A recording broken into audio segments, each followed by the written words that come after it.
গয়েরকাটায় আমবাটিপায় শুক্রবার বাইসনের আক্রমণে আহত হন সুষমা ওরাও খালকো নামে এক মহিলা।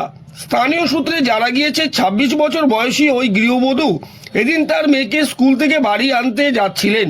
হঠাৎ তাকে একটি বাইসন আক্রমণ করে। আহত অবস্থায় তাকে বীরপাড়া রাজ্য সাধারণ হাসপাতালে ভর্তি করানো হয়েছে। এ ঘটনায় এলাকায় চাঞ্চল্য ছড়িয়েছে। খবর পেয়ে ঘটনাস্থলে যান বনকর্মীরা।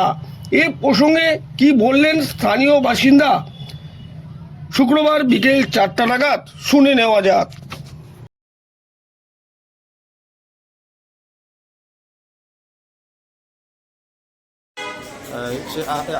আজকে এসে মোটামুটি 12টার দিকে ওর মেয়েকে এসে স্কুলে যাচ্ছিল আনতে, তো পিছন থেকে আসে হঠাৎ আর মারি চলে গেছে। কিসে মারছে? হ্যাঁ, কিসে মারছে? কি মারছে? মানে বাইসন মারছে। বাইসন মারছে? হ্যাঁ। কি নাম আছে ওনার? ওর সুষমা খালকোরা। কোন এলাকায় ঘটনাটা হয়েছে? যা করেছে আমবাড়িপাড়ায়।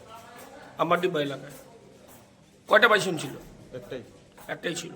তারপরে কি বীরপাড়া স্টেট জেনারেল হাসপাতালে নিয়ে আসলেন? হ্যাঁ, আপনার নাম? আমার নাম আমানুর রাও। বাড়ি কোথায়? বাড়ি আমবাড়িপাড়া।